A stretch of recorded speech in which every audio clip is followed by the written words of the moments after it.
इस असेंबली का लेजिस्लेशन से पहले अगर अब आपकी वजह से, पाकिस्तान पीपल्स पार्टी की वजह से, मेरे मेंबरान असेंबली की वजह से, अमजद एडवोकेट साहब ने खुद ये लेजिस्लेशन असेंबली में पेश किया और अब कानून के मुताबिक वो रियासत का नहीं आपका जमीन है, वो कॉमन लैंड है।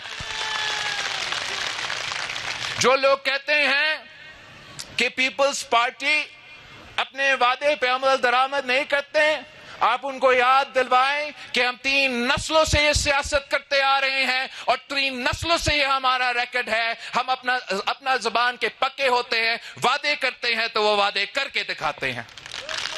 जहां तक कानून साजी की बात है, ये कानून साजी के हद तक आपके पास ये हक है। अब रहता क्या है, इस कानून साजी पे मैं अमल दरामद करना चाहता हूं। अगर मेरा हुकूमत नहीं हुआ, अगर मेरा 3 के 3 ये खिजर के सीटें नहीं आते, अगर मेरा बल्तिस्तान से, पूरा गिलगित डिवीजन से, डियामिर डिवीजन से मैं उतना सीट नहीं लेता, मैंने वजीर आला बनाने में कोई रुकावट पैदा हुआ, तो मैं जानता हूं, अभी लिख ले कि चाहे वो मुस्लिम लीग नून हो, कोई और जमात हो, वो हमारा लेजिस्लेशन को ऐसे कागज की टुकड़ा की तरह फाड़ देंगे, उस पे अमल दरामद नहीं करेंगे और ये जो मेरा वादा है वो नामुकम्मल रहेगा। इस इलेक्शन, पिछले इलेक्शन से मजीद ज्यादा जरूरत है कि आप पीपल्स पार्टी के हुकूमत बनाएं ताकि ये 28,000 स्क्वायर किलोमीटर का जो जमीन है और ये 28,000 स्क्वायर किलोमीटर का आपका जमीन, गिलगित बल्तिस्तान का जमीन अब रियासत का जमीन नहीं रहा, वो कॉमन लैंड बन चुका है। उस कॉमन लैंड का अब 2 हिस्से हैं, एक हिस्सा काबिल काश्त है और एक हिस्सा नॉन एग्रेबल लैंड है, मतलब नाकाबिल काश्त है।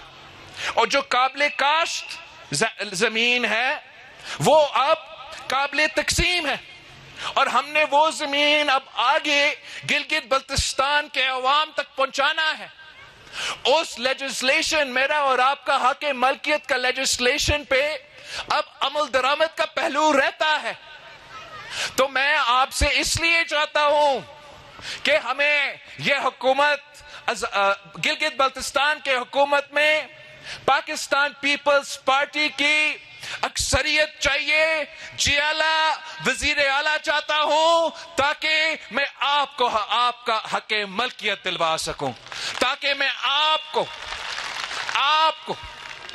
इस जमीन का मालिक बना सकूं। कायदे अवाम शहीद जुल्फिकार अली भुट्टो ने अपने दौर में किसानों को जमीन का मालिक बनाया। मैं सुबह सिंध में हमारे जो सैलाब हुआ था, सैलाब मुतासरीन के लिए दुनिया में सबसे बड़ा जो घर बनाने वाले मंसूबा है वो सुबह सिंध में कर रहा हूं, जिससे मैं 20 लाख घर बना रहा हूं। वो 20 लाख घर का और उस घर का जमीन का भी जो मालिकाना हकूक है वो उन घर में रहने वाले खवातीन को दिलवा रहा हूं। उनका बैंक अकाउंट्स खुले हैं, उन बैंक अकाउंट्स में वो पैसा जा रहे हैं जिनसे ये घर बन रहे हैं। 20 लाख घर, वो अब वो लोग जो कच्चा घर में रहते थे उनके लिए पक्का घर मैं बना रहा हूं। 20 लाख उनका मालिकाना हकूक भी मिल रहा है।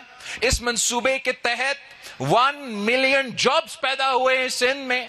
और ये कायदे अवाम शहीद जुल्फिकार अली भुट्टो के लैंड रिफॉर्म्स के बाद पाकिस्तान की तारीख में सबसे बड़ा लैंड ट्रांसफर अगर इस वक्त हो रहा है तो सूबा सिंध में हो रहा है।